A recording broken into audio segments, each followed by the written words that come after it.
Hello, and welcome to Red Rock Relationships, a podcast about communication. Let's unpack the relationships that we encounter in our daily lives and learn about what makes them tick.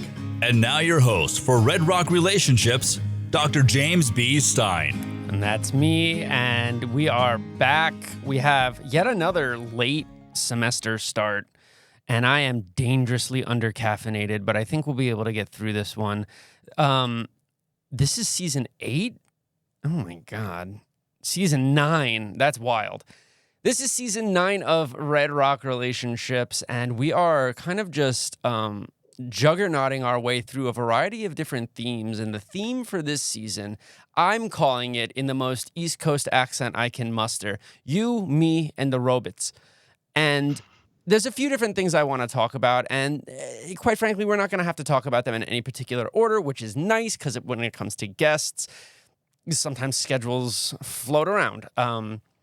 Anyway, all that to say, we're going to start with an oldie and a goodie on today's episode. We're going to be talking about catfishing today.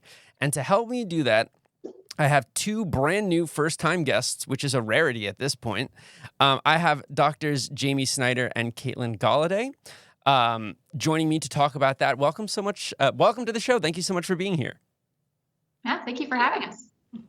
All right. Well, since you all are new, I think it would be wise if we just spent a minute or two to learn about who the two of you are, where your area of research is in, et cetera, et cetera. So could each of you maybe give a short intro as to your expertise? Yeah, sure. I can start. We're both from the University of Wyoming, and we do a lot of research in victimology. In particular, recently, we've been doing a lot of financial victimization, a lot of digital victimization, and looking at sort of the unique perspectives of victims who have victimization experience in these sort of new digital era areas. And so that's sort of what my focus has shifted to over the last few years, and I've kind of drug Jamie along with me. Very happily, I might add. So I'm also a victimologist. I started out in the area of college student victimization, and then my research has really moved more recently into sort of victimization in different domains. So the online domain, which is where I work with Katelyn the most, and then I also do research that looks at victimization in sort of other types of spaces like the parks and other sort of public spaces as well. But yeah, still definitely both based in victimology. Well, we're going to be talking about one of the most public places of all, which is, of course, the internet. And I don't know exactly which corners of the internet we'll touch on, because I feel like catfishing can occur in a variety of different places. Coming from an interpersonal communication perspective, the thing I think about the most is dating apps, right? Like catfishing someone on a dating app. But we've not really been able to dig into catfishing. We talked about it 5 years ago in season 1.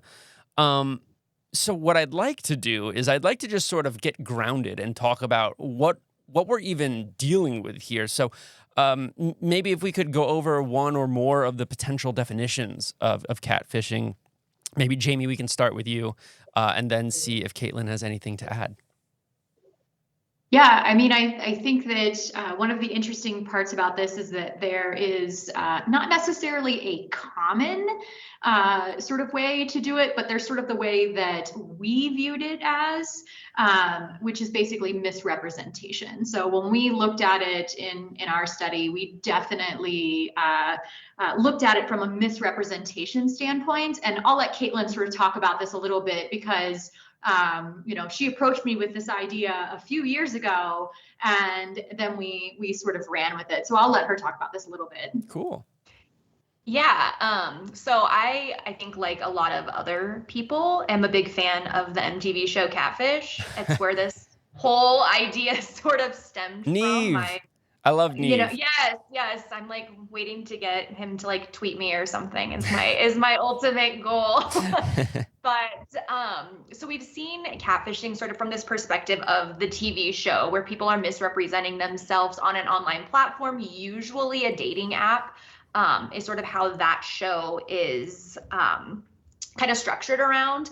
But following the introduction of catfish, they did actually legally, or I guess definitionally, put catfishing into like the Merriam-Webster dictionary, where it sort of talks about how catfishing, or defines catfishing as a person who sets up a false personal profile on a social networking site. So not even limiting it to just dating sites, for fraudulent or deceptive purposes. And so while we do traditionally think about it from this sort of dating app framework, if you will, it's really not limited to dating apps at all. And that's what we found in our research as well, that a lot of the people who were catfished were just kind of seeking out friends, were just using Instagram, kind of the typical social media stuff that we do on a daily basis.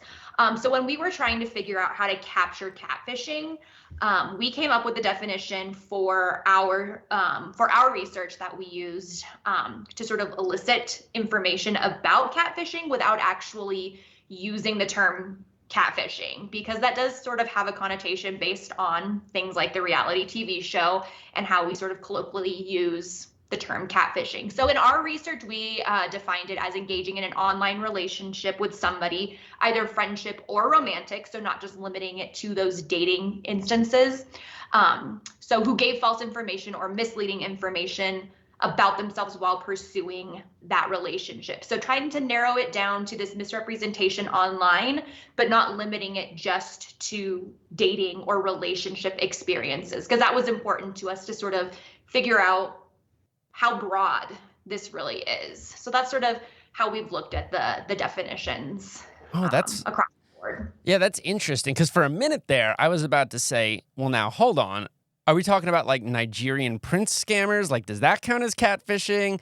And it sounds like to me, and correct me if I'm wrong here, it may be, but only in the context that these folks are pursuing some sort of relationship in order to, I don't know, achieve goals or benefits or scam or something like that. So the relational element, I think, is the defining factor. Is that fair? Yes. And we don't limit to the type of relationship. So right. Whether it's, we did ask, what type of relationship they were seeking. And for many of them, it was a romantic relationship, but not for all. Okay. All right. Now, my next question, y'all already kind of answered it, but I just want to clarify. It sounds like the other big factor here, what I'm trying to say is, what differentiates catfishing from just like normal embellishing when you're like dating somebody? It seems like there are specific nefarious goals at play. Is that a fair caveat to put on this?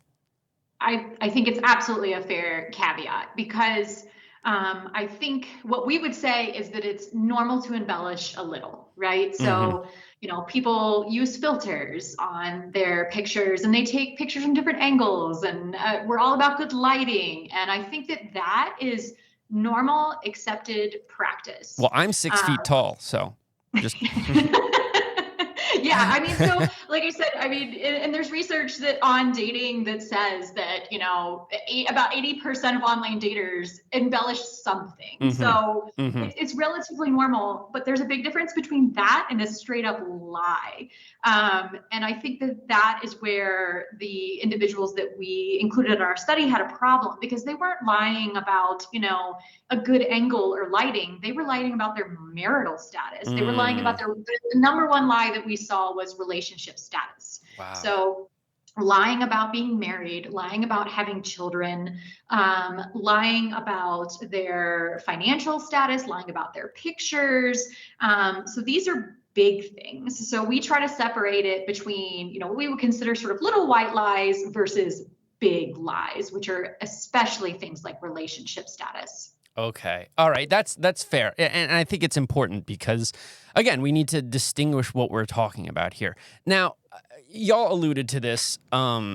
When we think about catfishing, there are connotations that come with it, right? We think about the reality show. We think about like big national stories regarding catfishing. I think the most famous of which involves former NFL player Manti Te'o, who's like really, really big here in southern Utah. But anyway, those are like sensational, like newsworthy, news-grabbing stories. I'm a little bit more interested in some of the unseen consequences of catfishing. Have y'all encountered any of these, like, we'll call them invisible risks or consequences of being catfished, or even on the end of the perpetrator performing catfishing? Yeah, so this was something that was really interesting to us. And one of the things that we definitely wanted to look into when we started looking at catfishing is because oftentimes I think when you talk to people about catfishing or you mention catfishing, we do think about those sensationalized stories, those big stories, the big headlines, the TV show that does ultimately embellish a lot of what is happening, and that people just sort of see catfishing as a consequence of online dating. But what we found is that it's not necessarily just a consequence of online dating, and that it actually is a true form of victimization, and that catfish victims or victims of catfishing experience similar consequences to victims of what we would consider more traditional forms of victimization. So there's not this distinction of, oh, it's just an online relationship, it wasn't real.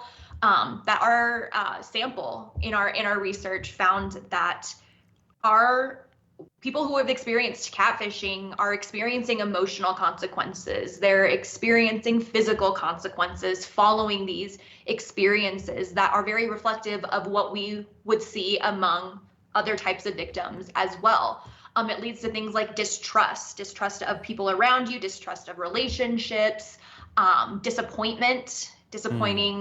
feeling disappointed in yourself, in others, just overall disappointment, changes in their eating habits, changes in their sleeping habits, things like that. So real, true consequences that are affecting their everyday life. And one of the things that the research has shown as well is this idea of a double hit when it comes to these romantic relationships that sort of fall apart following the discovery of this misuse. And so it's not only just about losing a relationship, but oftentimes there are other factors involved, like financial loss and stuff like that, that amplifies the sorts of consequences that these victims are experiencing. So it's not just, oh, this fell apart, I've never even met this person, it's fine.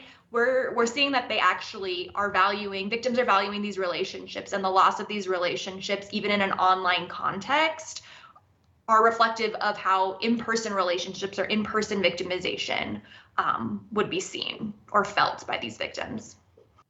It sounds like there's a lot of unseen, tangible consequences that occur here. I mean, I think we think about someone getting scammed and they lose a few grand or something like that, and that stinks.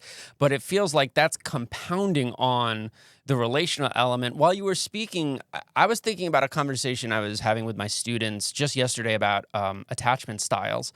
And I'm thinking about the ways in which somebody who is like securely attached could experience this extreme trauma and actually have their style of loving people shift as a result, the increased preoccupation. I know that like attachment styles are different in every discipline, but like, we have like the preoccupied style, the obsessive style, and how that sort of trauma could inspire that kind of thing. So these are like real tangible things, both relationally and monetarily or resource oriented. Interesting. Yeah, that's tough. Dr. Snyder, anything to add there? Yeah, no, I would just say, to add to your comment about sort of attachment, we had collected some additional qualitative data where people sort of qualitatively discussed their experiences. And we had one person who specifically wrote that, when they love hard, which means that it is much harder for them to move past it. And they talked about the sort of extreme heartbreak that they experience. And that was something that we saw throughout a lot of the qualitative stuff, was just the emotional attachment that these individuals had formed with the other person, and then the sort of heartbreak that they experienced when that was sort of ripped away from them. That's rough, yeah. Both my significant other and my pit bull often tell me they love hard, so I can relate. I want to just flip for a minute. I know that as like victimologists, you probably don't spend too much time investigating the perpetrators per se, but I'm wondering if y'all have any insight on like the motivations for people who do this. I mean, the obvious one is like attention and in some cases financial. Is there anything more complex going on there? Just like cognitively, psychologically, is there anything deeper than just I want money or I want attention? We actually had some people who were, a good proportion who were never asked for money. So, less than half were actually asked for money in our sample. And then we dug deeper and asked, sort of more about these relationships. And one thing that came up is this idea of exchange of explicit photographs. And so for some individuals, the only end game was to get the person to send them their own explicit photos. And so they never asked them for money. They never asked them for anything else. But part of it was sort of this exchange. And one of our qualitative victims described this as feeling like they were an OnlyFans subscription that the person was getting for free. And so basically just talked them into these explicit photos. And then, of course, found out later that this person was both married and not the age that they said they were. So that's definitely an instance where we saw that the motivation was not financial, but something else that we would also consider fairly traumatizing. Yeah, that's terrible. I'm again thinking of the conversation that I had with my students. We were talking about, are you familiar with like the Latin love styles? It's like No. it's one perspective on, because like love is impossible to define for the most part. So one perspective are these Latin love styles, and there's pragma, which is like very like reason and logic oriented, and there's storge, which is very friendship oriented, and one of the styles is the ludic lover, who is like the game player. I think Loki, the trickster god, and ludic lovers engage in this similar kind of behavior. It's all about the chase. It's all about getting to the point where you make the other person trust you, and that is the end goal. And then once you have that, then you depart. And these folks do things like love bombing and gaslighting and all that kind of stuff. So it sounds like there's a lot of sinister game playing going on here, and some of it might be financially motivated, but some of it is purely relational, and that's diabolical. My goodness. Wow. Yeah, and you had sort of alluded to this in the beginning about these sort of traditional romance scams that we hear about the Nigerian prince who wants to come over here and you need to send money and all of that sort of stuff. And there is literature out there about these more traditional romance scams, and those do have that financial motivation. They have that they're more rooted in sort of a sophisticated model of this is what you do, this is how you do it, this is how you find victims, and it's very regimented. But we have found that with catfishing that it's a lot more informal, it's a lot more random. There's more motivation there, and so those love styles that you were talking about, I could definitely see reflected in especially our qualitative data in terms of what victims said that they experienced during their interactions with the catfish. This is making me think of the definitions we were kind of laying out earlier, because it sounds like a catfish situation is more of like a lone wolf, whereas these scams are more systematic in nature. I think that's another really interesting, distinctive element of defining catfishing. That's a really nice point right there. Okay, if we could if we could get out of this dark place we're in right now, I'm wondering if y'all have either in your data or just like through your own observation and colloquial understanding, have you located any strategies or techniques that people can use to protect themselves from being catfished? Like, are there red flags to look for, or like signs or specific things that people could set up proactively to make them less likely to fall victim to these efforts? Yeah, I think there's absolutely, some things you can do. I think they're a little easier to do on dating apps than they are on other types of social media. So I'll talk about dating apps sort of first in terms of, a lot of dating apps today have photo verification and verification processes that you can go through. So, one thing that we would highly suggest is, to use a vetted dating app that actually has some sort of photo verification. So for example, Tinder has a verification process now. They also have an entire page called dating safety tips that they ask people to look at. Whether or not these are used is sort of another sort of a whole nother situation.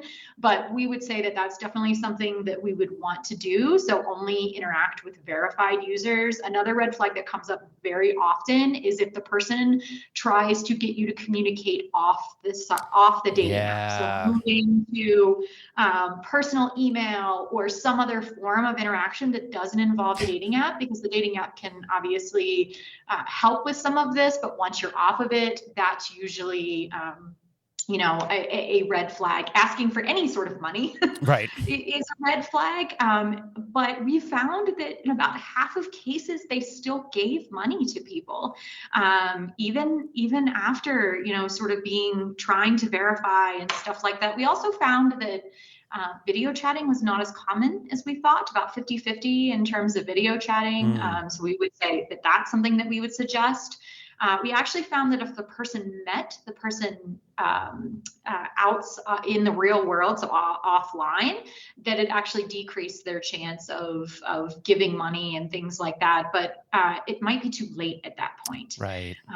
And obviously, we would suggest that if you were going to meet someone, that you would never do it alone. Always do it in a public place, and tell people where you're going, what you're doing, all that kind of stuff. But it did seem like that was a bit of a protective factor. The Better Business Bureau has lots of stuff on this, but here's the problem: is that most of it is focused on pictures and verifying the person's picture. Much harder to verify something like marital status. Yeah, or intent.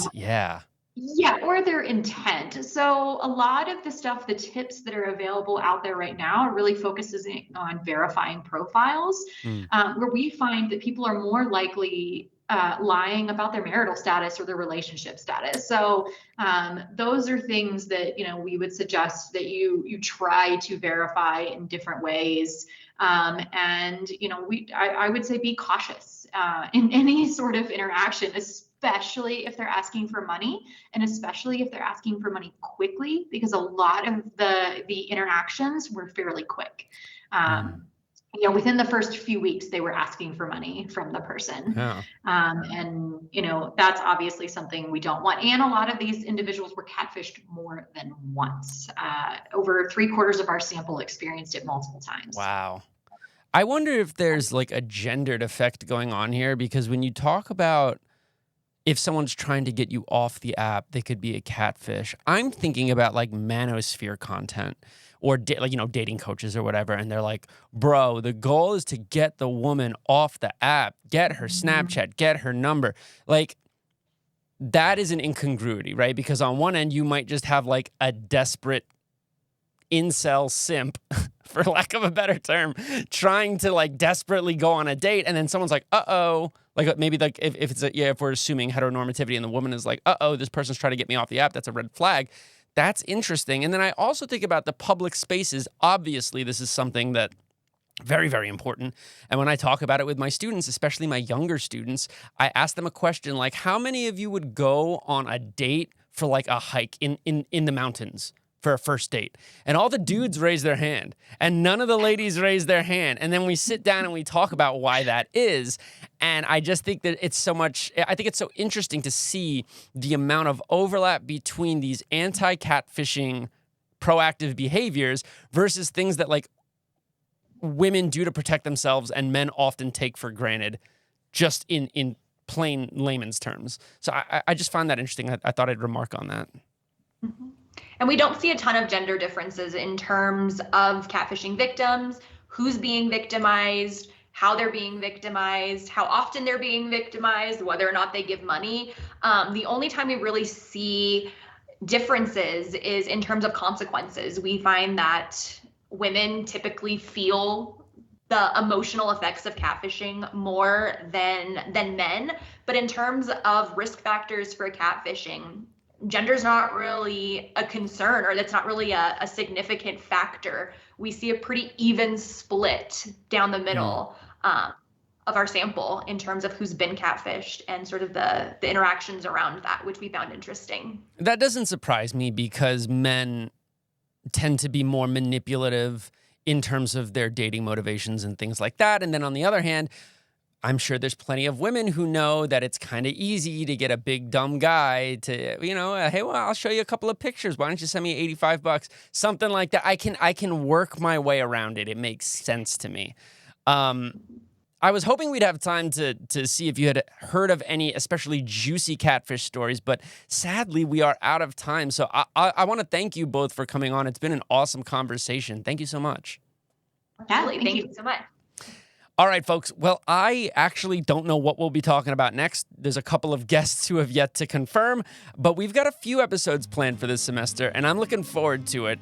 So once we're there, we'll be there. But until then, for those listening, happy upcoming spring break. I hope that you all have a great, refreshing break and that you're ready to come back on the other side of the semester refreshed. You've been listening to Red Rock Relationships, a podcast about communication. Thank you so much for giving us some of your time. If you'd like to be on the show or have questions for us, please send us an email to redrockrelationships@gmail.com. You can also find us on Facebook, Instagram, Twitter, Spotify, or wherever you listen to your podcasts. Just search Red Rock Relationships. Thank you again. And remember, it all begins with good communication. This has been a production from a podcast studio.